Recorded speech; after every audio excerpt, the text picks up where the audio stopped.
Desde el punto de vista de la historia de Israel, se estima que se dieron las primeras migraciones que formaron el núcleo de lo que sería el pueblo de Israel originalmente para el siglo XIX a.C. y existe, digamos, ya un reino establecido con capital en Jerusalén para el siglo X a.C. Desde el punto de vista palestino, algunos remontan sus orígenes a los cananeos que ya estaban allí para la llegada de estas migraciones que mencioné. Otros hablan de los filisteos que, digamos, relacionamos con el nombre que en efecto tiene Palestina y los palestinos, pero al menos desde la época de la llegada de los árabes al territorio hace 1300 años, estos pueblos tienen presencia allí. La diáspora es una parte muy importante de la historia del pueblo judío porque fue un momento en el que la mayor parte de este pueblo se desconectó físicamente de su tierra, de la tierra prometida, la tierra de Israel. En ese sentido, esta diáspora se originó con una revuelta judía muy importante durante la época del Imperio Romano en el año 66, que terminó en el año 70 con una muy fuerte respuesta por parte de los romanos, la destrucción del Templo de Jerusalén, la esclavitud, la muerte y el exilio de una parte muy importante de la población. Esto se profundizó con otra revuelta en el año 134-135 que se llamó la revuelta de Bar Kokhba, que en efecto, digamos, que terminó de desarraigar a una buena parte de la población judía de la tierra de Israel. Esta población se empezó a establecer, ya lo había hecho en tiempo atrás también, en territorios del Mediterráneo oriental y luego el Imperio Romano y Europa. Después de cerca de 2000 años de desarraigo de la mayor parte de la población judía con respecto a la tierra de Israel, vamos a ver el nacimiento del movimiento sionista, que es el movimiento nacionalista judío que busca la creación de un estado judío, particularmente en Palestina. Así que ya a finales del siglo XIX, comienzos del siglo XX, inicia diferentes oleadas de migraciones, sobre todo de judíos europeos, que empiezan a establecerse en ese territorio, que es sobre todo un territorio pues controlado por el Imperio Otomano, pero con presencia de árabes, sobre todo musulmanes, también cristianos y alguna población judía. Y es en este contexto donde realmente están las raíces del conflicto contemporáneo, porque empiezan a darse crecientes choques entre esa población que habitaba allí y esta población migrante que empieza a establecerse en el territorio de lo que era Palestina.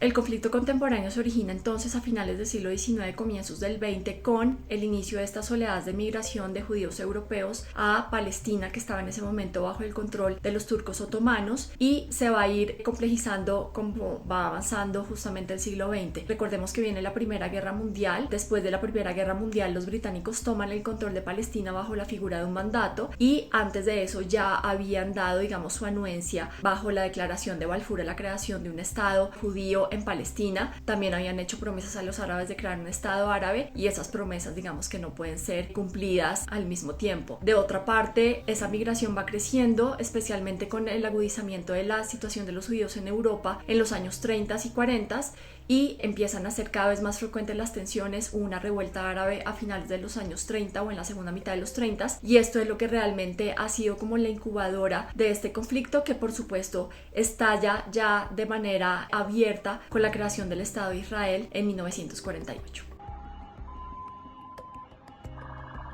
En 1947 la ONU hace la partición de Palestina para crear dos estados, uno judío y uno árabe, con Jerusalén como ciudad internacional. Esto no es aceptado por los palestinos, que son la mayoría de la población, ni por los países árabes vecinos. Cuando se crea el Estado de Israel del 48, se inician las guerras árabe-israelíes. Los israelíes controlan ya en esa guerra del 48 una parte más extensa del territorio, incluyendo Jerusalén occidental, y esto se va a profundizar con la Guerra de los 6 días en el 67, que es una guerra que significa una derrota humillante para los árabes, y a partir de ese momento los israelíes empiezan a controlar Gaza y Cisjordania, además de la península del Sinaí de Egipto y los altos del Golán de Siria. Es así que algunos sectores palestinos, porque no todos piensan igual, están muy fragmentados y divididos, reclaman la creación de un Estado palestino con las fronteras anteriores a 1967.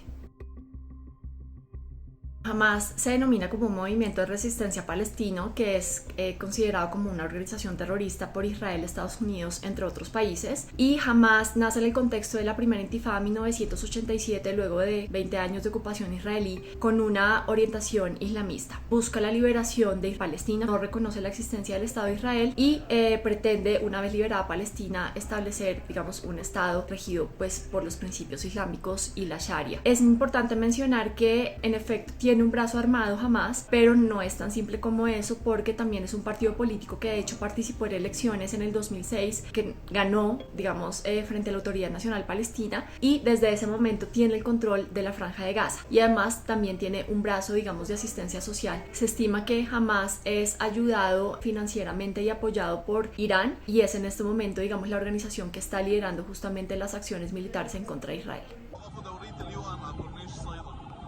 De hecho, sí ha habido acuerdos entre los palestinos y los israelíes que partieron pues primero de un reconocimiento mutuo. Fueron los acuerdos de Oslo en la década de los 90 que crearon la Autoridad Nacional Palestina, que es un gobierno palestino al cual se transferirían algunos territorios ocupados por parte de Israel de forma gradual. Esos acuerdos se han cumplido parcialmente. Obviamente hubo mucha oposición y resistencia a los acuerdos tanto dentro de Israel como dentro de Palestina, especialmente de Hamas, que se opuso de forma violenta al cumplimiento de esos acuerdos, y básicamente desde entonces no se ha logrado ningún acuerdo sustancial entre ambas partes, y de hecho en los últimos años no ha existido ni siquiera diálogo ni alguna forma de negociación.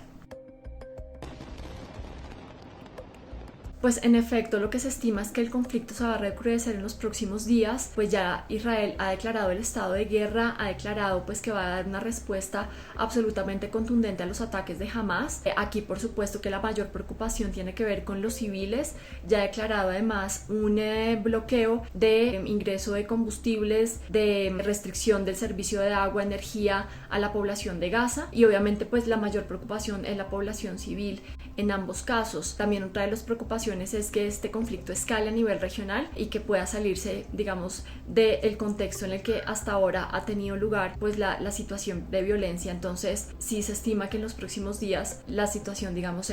tiende a empeorar.